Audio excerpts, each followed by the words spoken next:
And with that, yeah, very welcome to this workshop called How to Be a Game Master Who Doesn't Starve. My name is Chris Piak.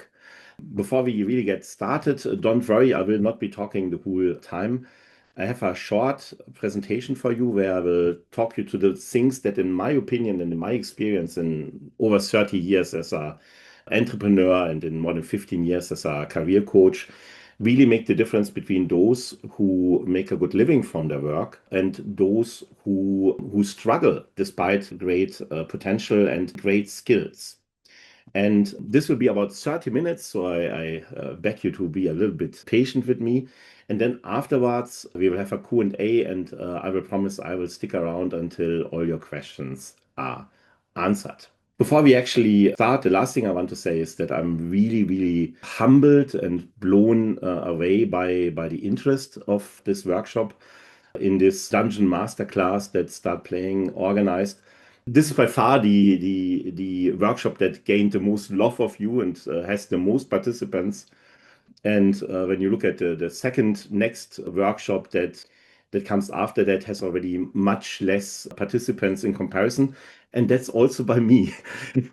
So it seems that there's a pain point here that people want to make their love for TTRPGs a profession, but they struggle to put it into action. Welcome again to How to Be a Game Master Who Doesn't Starve. My name is Chris Piak, and in the beginning, let me take you into the Pacific Ocean. You find yourself here on the international date line. The sailboat that you are hovering over right now is crossing left and right along the international date line, which means it goes in time back and forth on a constant challenge. And as you zoom in and we float closer into the yacht, we look to one of these round little bull's eyes, and inside, to our surprise, we find a tiefling woman and a dwarf looking into their notebooks, typing away frantically, laughing, throwing dice. This tiefling and the dwarf, Allura and Magnus Stonebeard. They're two of my players. They are from Australia. They are both very wonderful people. They work hard jobs, and they gave themselves this beautiful vacation in the Pacific Ocean. And as it turns out, when you spend a lot of time on the Pacific Ocean, where for days around you is only the blue sea and not a single soul, there's only the blue sea and not a single soul. So what do? You want to have some entertainment and you want to have some fun and you want to converse with other people than the one person that you spend all 24 hours of the day with, as lovely as they might be. So you play Dungeons and Dragons in the Pacific Ocean.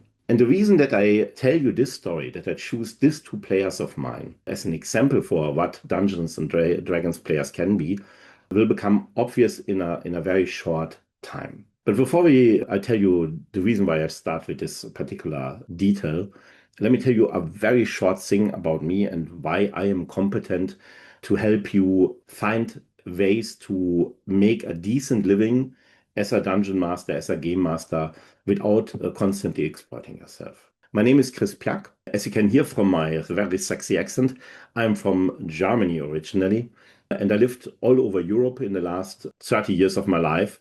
And now for 4 years already, I live in the north of Spain in Santander. I used to be a journalist on radio and TV for many years, and then I was a career coach for international professionals for nearly 15 years, where I helped people from all over the world to find jobs in my home country in Germany. And what these people had in common with people who are artists is that they are usually unusual people. They are not what normally fits into this narrow ISO norm of what you expect. Not because they would be less competent. On the contrary, they are very competent people, but they were different. They spoke a different language. They came from a different country. They visited a university that you have never heard of. Therefore, people didn't know what to make of them. And therefore, it was often more hard for them to be successful. And artists face the same struggle. And artists face an additional obstacle that they didn't have, which is that many artists and many game masters are super creative, wonderful people, and they love their players and they love the people for who they do their art, but they forget sometimes to love themselves as well. I want to help you today to take a little bit care of yourself. So, as I said, I was a career coach for 15 years. I wrote a book called How to Win Jobs and Influence Germans. a joke that is completely lost on the Germans because in Germany, Dale Carnegie's book is called slightly differently. And because I did this for a long time and I'm apparently quite good at it, media from all over Germany and also international media tended to ask me for insights when it came to the question, how can you make a successful career for yourself if you are from a different country, if you are unusual in any way? I was quoted, for example, by Forbes, by the BBC, by Euronews, by Le Monde, and by literally every single major newspaper, radio station, and TV channel in Germany.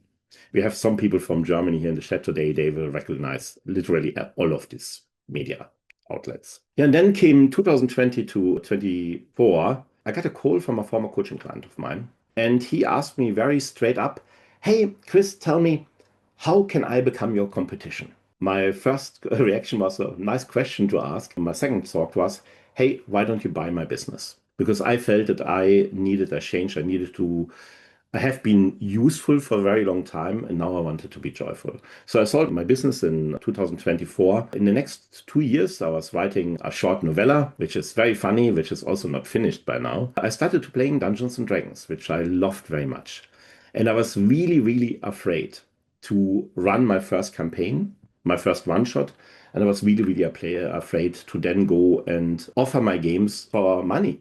And the main reason why I did that was that A, I wanted to play more D&D. And second of all, I knew that after 2 years or so, I would finally have to go back to making a living.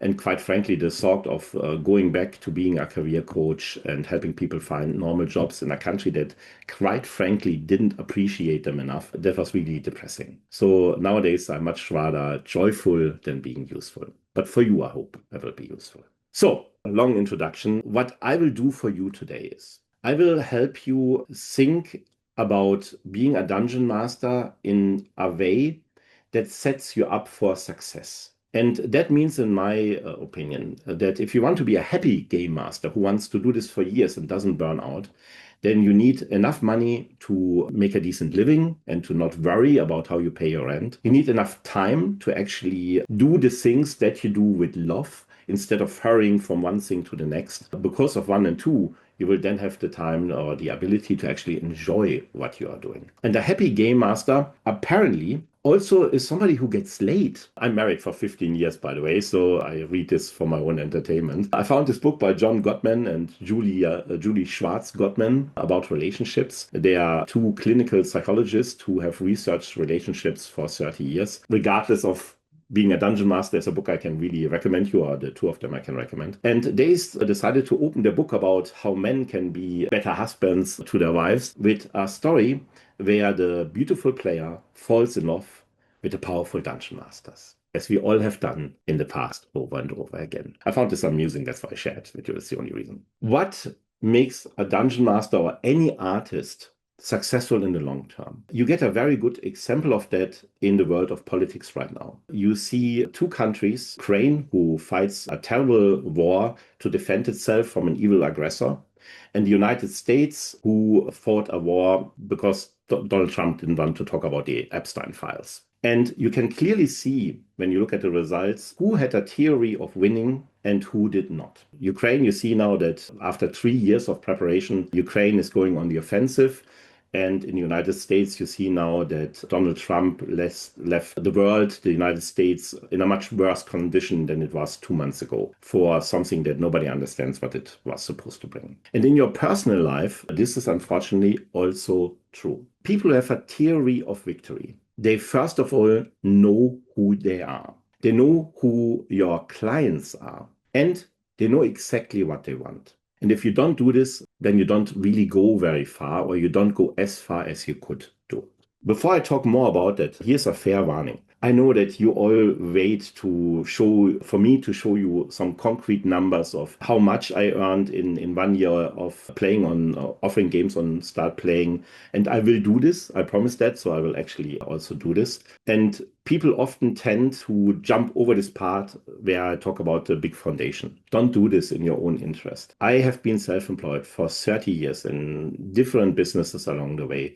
I've been a career coach for 15 years, and I have seen hundreds of people who were successful and thousands who were not. And what separates those people who are long-term successful and happy with their success is that these people always had a very clear theory of victory. They knew exactly what they wanted. If you don't do this, then you put yourself in shackles and you run from one corner of the world to the other, from one enterprise to the next, and you will always try to catch up with what is happening instead of being in control of your life. This artwork, by the way, is by my beautiful wife, Yevgenia Pyak, who is an artist. How do you define objectively a good living? You can't, because money that I might need for a good living might be very different from the money that you might need when you're living in New York or when you're living somewhere else. If you're single or if you have a family, all makes a huge difference. So to have some kind of objective way of looking at this, looked at the median hourly wage in the United States and the median hourly wage for a university educated person here in Spain, where I'm living now.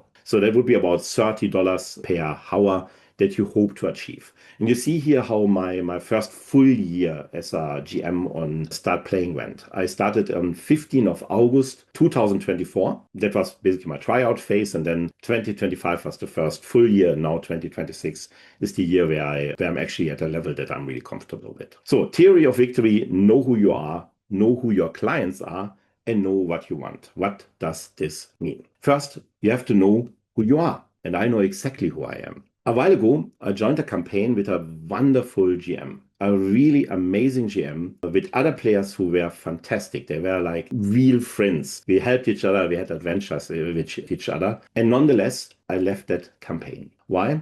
Because this was really, really dark story, a horror story, where there was torture, where people suffered, where children suffered. And I realized while I was playing this game that despite the great skill of the GM and despite this wonderful group of friends that I had there, I came out of the sessions depressed and sad and overwhelmed. So I realized that I am not the kind of player who wants to play dark stories. I'm also not the kind of player who will make very heroic adventures like Lord of the Rings. I'm a clown. I'm a very competent clown, don't get me wrong, but I'm still a clown. I like to meet up with my friends and make jokes and listen to their funny ideas and come up with a spontaneous story twist that throws everything around that terrible way that I can find.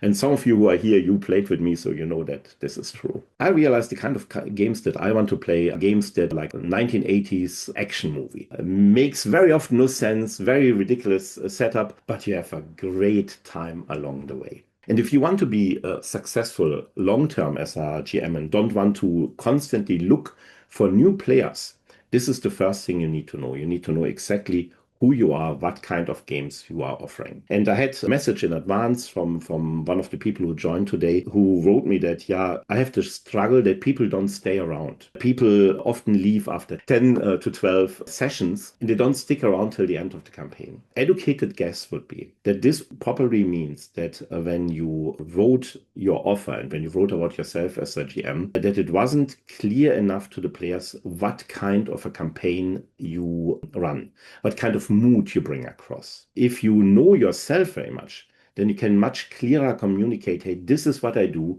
this is what you can expect when you join my campaign. And then you will find players who want exactly that. And they will love you. They will stick around forever. I have now 41 players at the moment. Many of them play for more than a year. So the second part of that is, of course, know who your clients are. Understand what kind of people are the ones who are drawn to you, who will go with you. In my case, I tend to attract people who are very capable and very intelligent and who work a job where they can't really express their creative side. Either because their work is very brainy, it's very repetitive, and they can't express their creativity. And they are coming to me not looking for high drama, not looking for a story that will scare the shit out of them. They're coming to hang out with their friends and have a great time and be silly and have a great laugh and wind down, basically, as you would say, from their stressful life. And I understand that, and that's what I deliver. So, and the last thing, of course, is you need to know what you want. Yeah, Freddie, I know you want it all and you want it now. The thing is this, you can actually have it all. You just cannot have it all at the same time. and all right now. So what I see with people who never took the time to sit down to formulate theory of victory is that they have a goal and it's very hard to achieve it, like learning to ride a bike. You fall down a lot.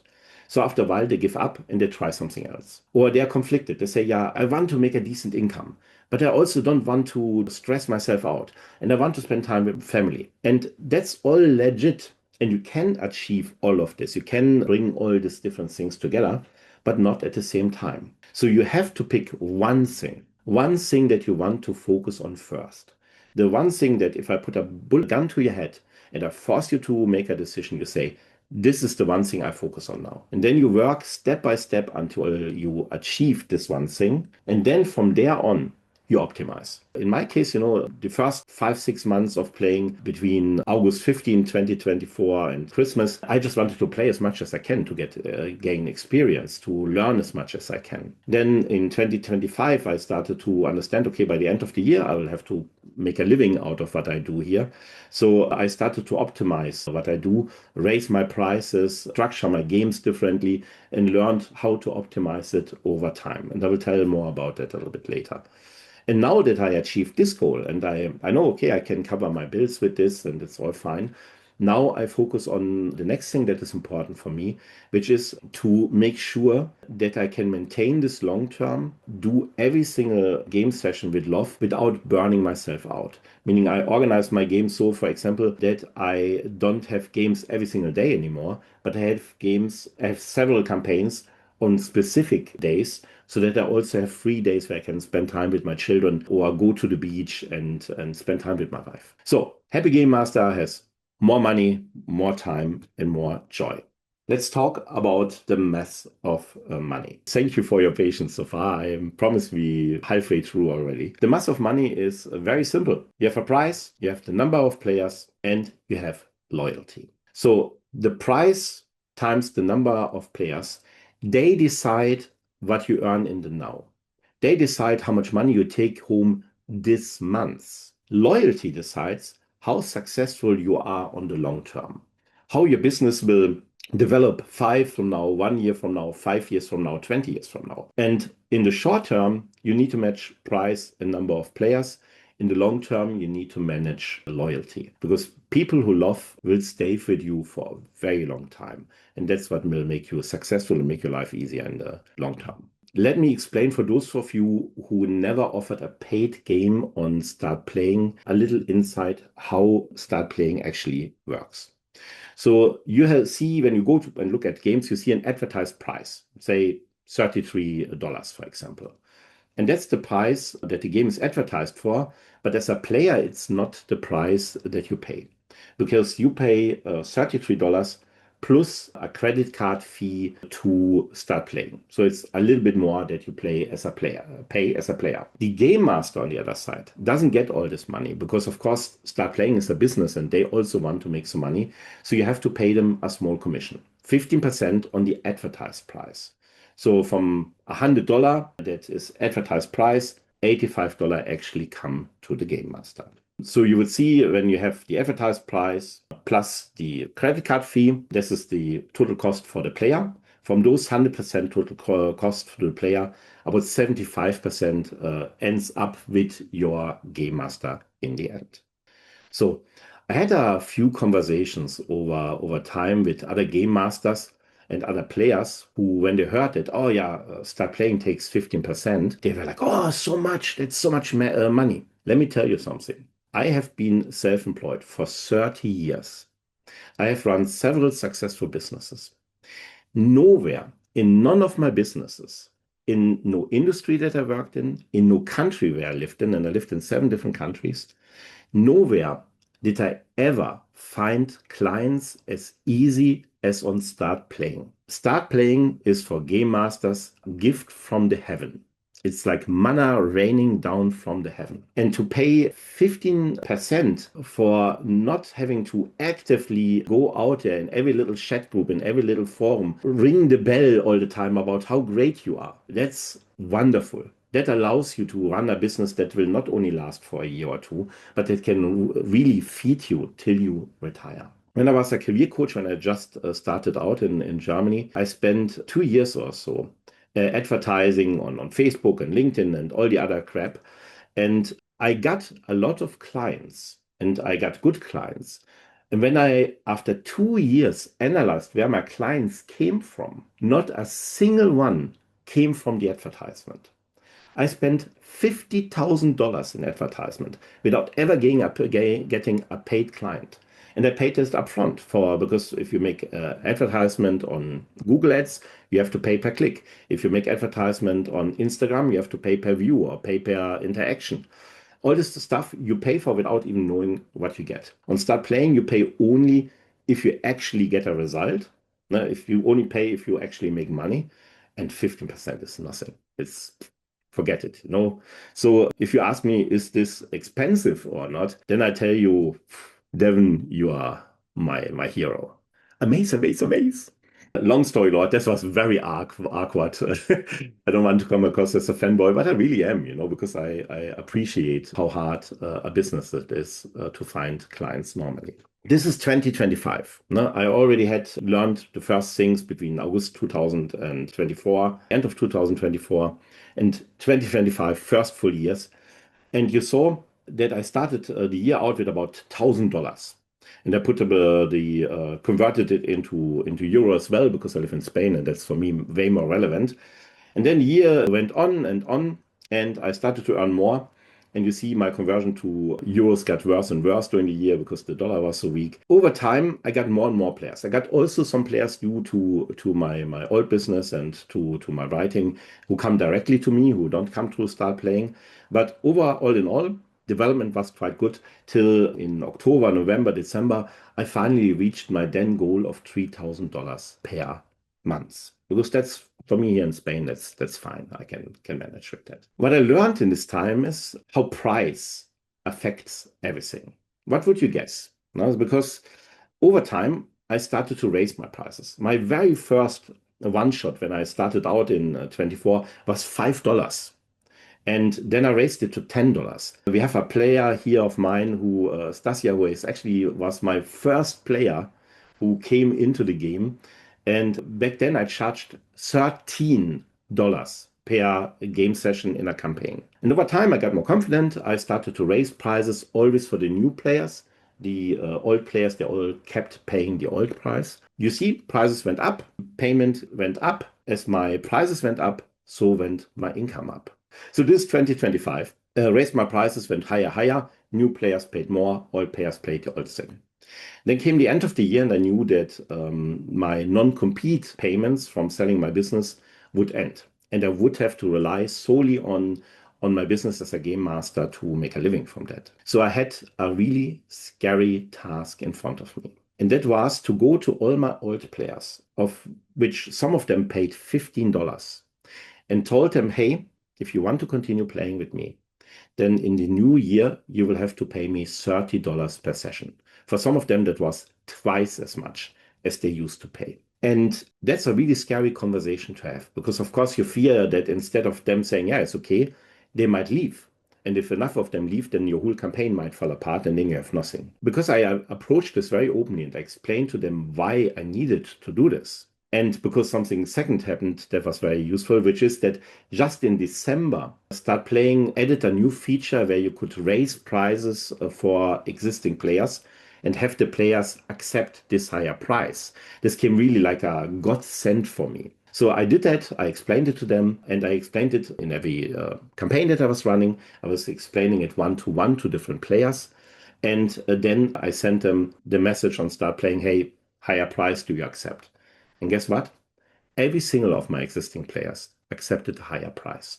Not one of them canceled because due of price. So what used to be my average price for new players now became my minimum price for every player. That was really, really scary. And as a result, my turnover increased again substantially.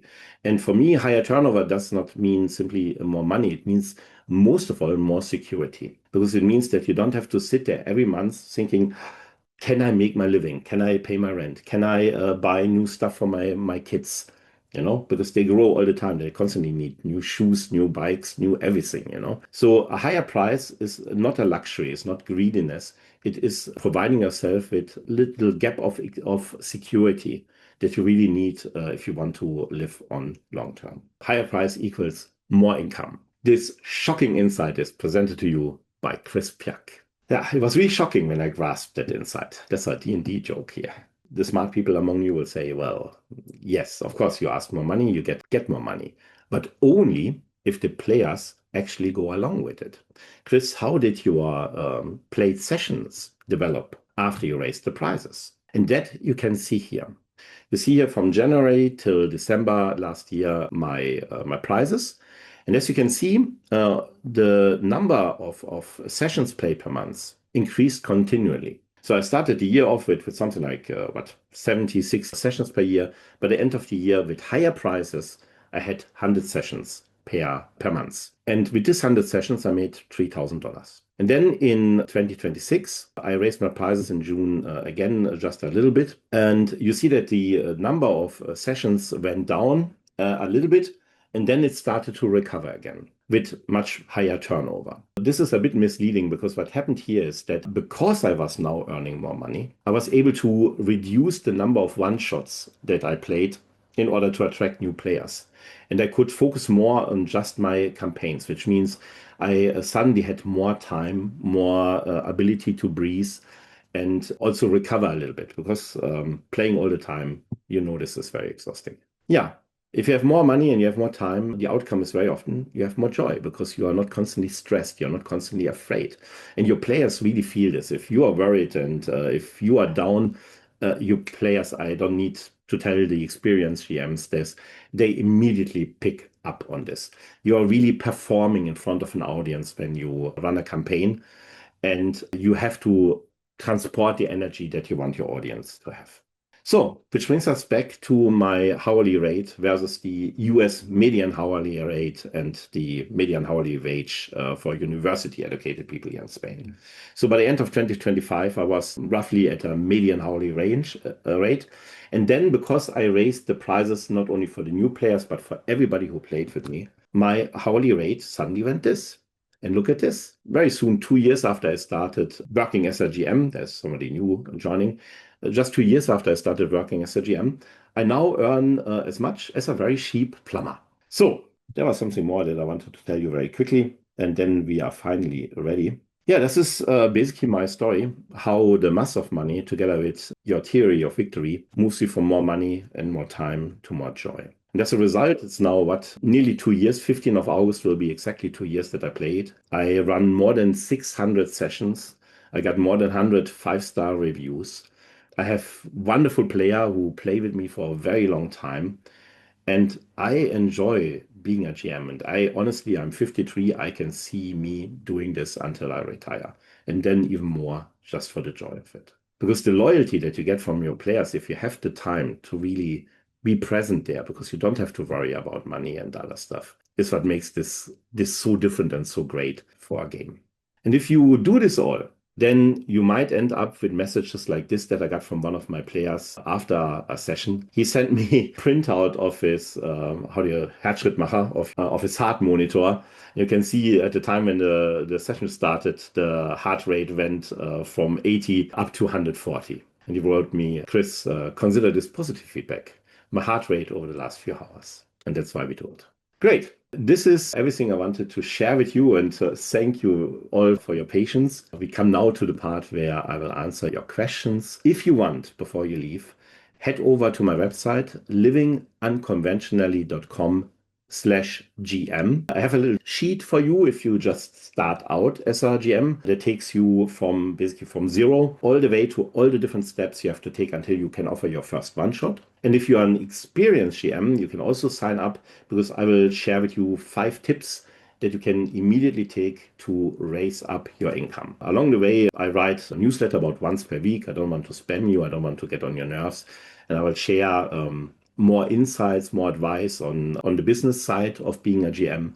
And I share little short stories that I wrote, which they are funny because they are written by a German, and that's what we are known for. And yeah, head over there. So let's get to your questions, guys. Yeah, now I'm there for your questions. Please feel free to type your questions into the chat and I will answer them as they come along. What does your prep time look like? Very good. First two questions from Connor and from Zahari. If you count everything in there, like the preparation of the game and answering the questions of the players that come around, you can calculate an additional hour for every full session that I play. If it's a one shot, then it's a little bit less, then it's maybe 30 minutes. The experienced GMs know whatever you prepare in the first 2 minutes of the game, you make funny jokes and your players will go like, "Oh, that's an amazing idea." And then everything you prepared goes out of the window. And we are off very recently, a very entertaining hour watching my players after I brought them into a room and I described the room. That was the only thing I did.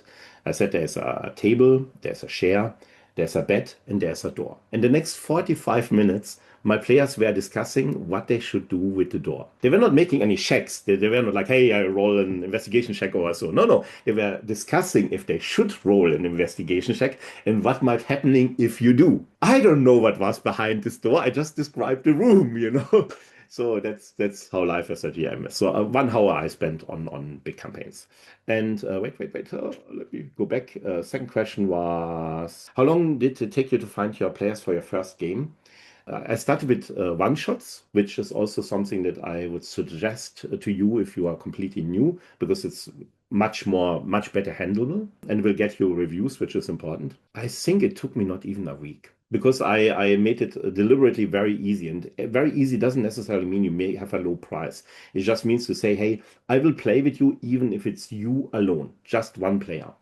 So it took me, I think, less than a week. I would have to look it up correctly. Thank you. Yeah, this brings me back to this theory of victory. If you really want to write great advertisement, I think people often have a wrong understanding of how sales work. It's not that you have a flashy ad and great graphics and make immense promises. The best advertising that you can do is to know exactly who you are and to describe very clearly who you are and what kind of games you are running. And then find a nice picture that you put together with that, and people will find you. The better you understand what you are about, the clearer you can communicate it, and the easier it is for people to understand if they want to buy from you or not. When I was helping international people to find jobs in Germany, this all worked through personal introductions, meaning they would find the hiring manager behind a position.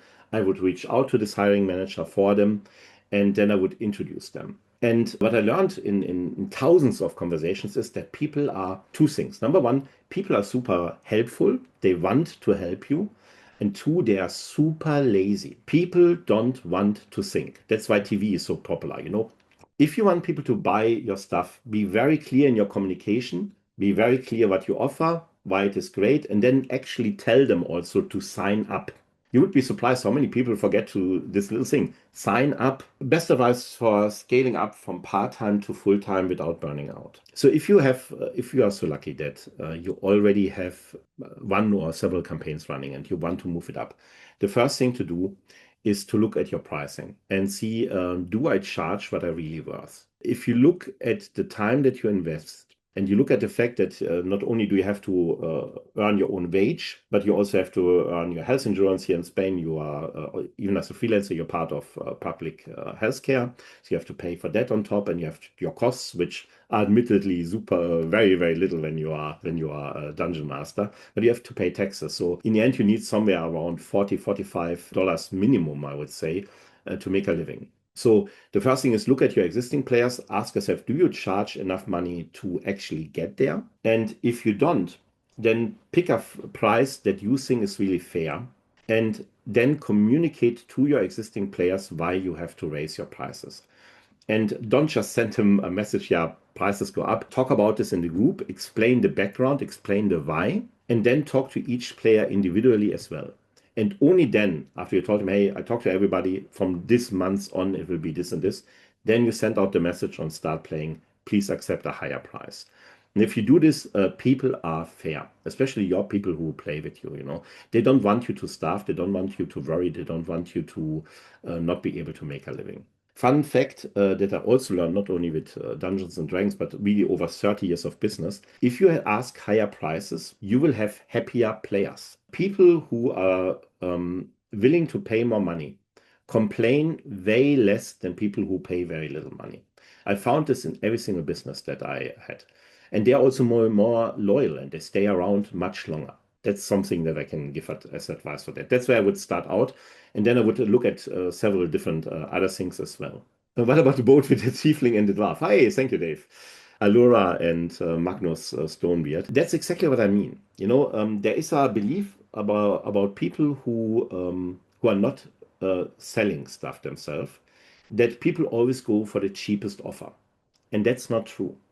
People don't go for the cheapest offer. People go for the best offer they can afford. I guarantee you, if you want to make a living from being a GM, there are enough people out there who are willing to pay you so that you can make a living. And these people will be, as I just said, they very often will be way more loyal, and they will complain much less than people who are really looking for the cheapest offer. So don't be afraid to higher your prices. There are plenty of people who can afford it. I cannot imagine to take 3 weeks off to ride across the Pacific in my own sailboat, but there are lots of people who can, because we always guess from ourselves how other people live, and that's just not true. There are all kind of people out there. Otherwise, we all would speak German, and believe me, we Germans tried, didn't work. Question: are you suggesting that GMs specialize in one time of gay, comedy, horror, heroic? I suggest that you become the most honest and most pure form of yourself, because that's what attracts people. I started my career in media as a journalist in radio. And that was a great, great school, because you cannot be a radio personality, a radio DJ, without being really honest and being really yourself on air. People see through bullshit immediately. Of course, you choose very carefully which aspects of your personality you show to the outside world. But whatever you do has to be absolutely true. It has to be absolutely you. Decide for yourself who you really are, which aspects of your personality you want to transport, and pick the games that reflect this personality. Wendy, could you please clarify what you mean by session? Well, session is for me Mondays, 8 p.m. We come together, we play together. That's one session. Yeah, maybe I might have used this in a in a confusing way, because session is also every individual person who played with you is also a session when you look at your receipts that you get from start playing.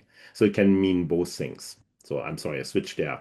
It's a bit confusing. I imagine it's much easier to find players as a European as you targeting times that have less competition. I wouldn't say so, because I think Devin once shared in one of his office hours that I think even a huge majority of players actually are not only from the United States, they are from California. That doesn't necessarily make it easier.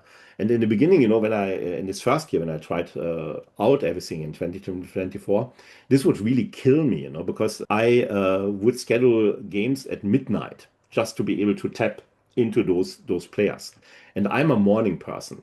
So I would be there at midnight, like, yeah, was sorry, that didn't work. And through this experience, I learned, okay, these are the times when I have to offer games because they fit for me, and that's not midnight. I have my latest game at what in Europe here in Spain is 8:30 p.m. and after that. You cannot pay me enough money to go and host a session for you. Pick times that actually work for you. One advice I would give you, if you want to run several games, try to pick several sessions in one day, because you also need days off where you don't work and where you can really recover. Stephen, hi. What times do you schedule it? Also Central European time, I run my games now at 8:30. Perfect time according to start playing. Again, Devon. Would be 9 p.m. as earliest 9 p.m. and then midnight our time, 1 a.m. our time. For me, that's too late. Um, I have small children, they still come into our bed. Sometimes I anyway don't get to sleep. If I would have to work till midnight, I would burn out, and my wife would also kill me. How do you deal with players who are not right for the game or the group? Is the customer always right? No, The customer is not always right. The German is always right. By the way, I will answer your question seriously, but first I have to make a joke because I'm from Germany. Do you know how you make friends in Germany? Say something that's slightly incorrect. The Germans will immediately correct you, and then you have a wonderful conversation with them. That's how we make friends. Let me tell you why you're wrong. To answer your question seriously, though, customer is not always right. You have to know what you are willing to take and what you're not willing to take. And it's good if you decide this in advance. I know in advance what I'm willing to do and not to do in every conversation that I go, especially when it comes to negotiations about businesses or before when I helped my career coaching clients to negotiate their salaries. I always told them, hey, define the line when you are willing to go away, because you say if it goes below this, then I go. And also define for yourself, and that's what few people do, define for yourself what you will ask additionally if things go so much better than you expected. If a player does something where he misbehaves, where he treats other players badly, if there is disrespectful against you because you are also a person, first of all, you talk to them, and I would never criticize somebody publicly. I would have a one-on-one conversation with them. Then, if things don't improve, then I would kick them. And I would not wait very long before I kick somebody. Luckily, over 600 sessions played. Maybe I had 3 difficult encounters. One was with Fada, an American soldier in South Korea, who played with his friends. They were all like my age, over 50, and their 17-year-old daughter. And then this guy thought it's appropriate to start commenting on his daughter's boobs in front of his friend and in front of me, who was sitting on the other side of the globe, and making this girl feel uncomfortable. So that was definitely the end of the session and the end of cooperation with that guy. The other negative experience I had was when a couple broke up in a game of mine, and they started fighting first in the game and then on Discord. No, there's a place where you have to protect the other players and say, hey, I'm so sorry that this happened to you guys, but this is something you have to do somewhere else. And the last thing was actually something very that probably many of those of you who have played for a longer time have experienced that well as well. You have a player who is like super overexcited, and he's like, "What's this? What's there? Let's go, let's go!" And runs through all the dungeon, probably with Zephyr Strike, opens all the doors, and suddenly 5,000 monsters all attack at once because behind every door is a monster. And this was something where I'm really happy, because that is a guy. I had a conversation with him several times, and he is also somebody like me who like occupies all the space that's possible. And I had several conversations with him. And over this year that we played together, I could see the progress that he made. How he learned how to hold himself back sometimes, give other people room, make sure that other people are included, and to see this player grow himself and learn how to better interact with other people socially. That's pretty nice. That's very rewarding, I find. But to answer your question, in general, know exactly what you want, and if people don't treat you so respectfully or other players respectfully, kick them. Don't wait too long. Well, how many games were I running per week when I started? Sorry, I didn't see that. I started in the middle of August. By the end of August, I had already several one-shots, and I had already one campaign. And then in the months afterwards, I added several campaigns relatively quickly. So I went basically from $0 turnover to at least $1,000 per month within 3 months. 12 weeks were the time that I had from zero to every month at least $1,000. That's super fast. If you think about any kind of profession or business to move up this fast without investing any money, that's amazing. Caleb asked about the video. Yeah, I will cut it. I will have to ask my wife. I'm not good with technology. And then tomorrow I upload it to YouTube. And it's a bit difficult because in Start Playing, I can't send out a group message to all of you. So if you want the video, the best way is to sign up to my newsletter, because then I can send one newsletter, send it to everybody. And if you don't want to do that, you can send me a private message and Start Playing and ask me for the link, and I will send it to you. Somewhere tomorrow it will be on my YouTube channel. Thoughts on AI usage. I am not a fan of AI. I realize that it can make life very easy. You know, my wife is an artist, and I ask her to draw the picture that I used, that you saw before, the picture that I used for my one shots. And if I pay my wife fairly, which I do, then this picture cost 500 euros, about $600. Now ask yourself, if you are starting GM, if you can spend 600 euros. Because the answer to not using AI cannot be that you exploit another artist, in my opinion. No? You cannot tap yourself on the shoulder and say, hey, I don't use AI, and I give you 20 euros for your picture, you know. That's not correct. So where I use AI, but I use it in sessions when I want to make a joke. And as you might have seen, I make a lot of net jokes, you know. My long-term goal is that one after the other, all my campaigns and one-shots I will replace with art that my wife and other artists have done. Stasia, one of my players, also an artist, she made my picture for my Tomb of Annihilation campaign. How do you manage player spotlight coverage to give everyone a moment each session? I think that's a bit too far from today's topic, and you will notice that I don't talk about stuff like how to do voices, how to engage your players so much in detail here, because there's a ton of really great GMs out there. I am good at one thing, and that is to help you not starve while you're being an artist. And that's what I'm focused on today. Gross. Sounds like consequence. Yeah, absolutely. Charge for session 0. Yeah, I charge from the very first session. You mentioned Discord. How do you use it? Yeah, Discord is, unfortunately, but it's the standard for people who play D&D, that you have a Discord server, which you can set up for free. When a new player signs up, you send him all the information he needs to join the game and a link to your Discord server, because that's where your group is, where they can chat, and also where your voice channel is. I personally hate Discord. I think it's ugly, ugly, ugly. But it is what it is. Thank you, Davey. Do you recommend starting with one-shots, campaigns, or a mixture of both? I would definitely start with one-shots. This is 2 hours. You can have a very good overview. There is a standard price that is basically established by Start Playing Now, which is $20, which means you don't start out exploiting yourself because you don't know better. And that gives you the ability to learn and also the ability to get reviews. And I get lots of reviews with a very simple way that I will not explain to you right now because we don't have time anymore. But if you're interested, feel free to sign up to my newsletter. I will share that there for sure. One shot should last 2 hours, in my opinion.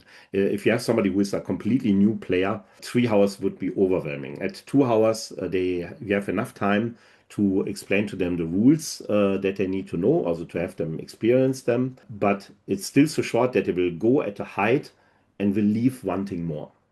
And the one extra tip I will give you, if you pick a one shot, I would pick always a one shot to which you can offer a campaign afterwards. So that the players who come in who are excited can continue this story that they started with you. So that was the last question. I thank you all for the patience you have shown to me. There are still 38 of you here. I'm really overwhelmed. Thank you very much. I will put the link to my newsletter where you can also get a goodie into the chat one more time. I would be happy if you sign up and you get a free cheat sheet that takes you from 0 to the end of your first one shot with every step that you need, and also gives you 5 tips on how to make more money right away if you are an experienced GM. Stay in touch with me either via my newsletter or via writing me a message on Start Playing. Thank you. My name is Chris Bjerk, and I wish you all a very joyful experience as Game Masters. Bye-bye.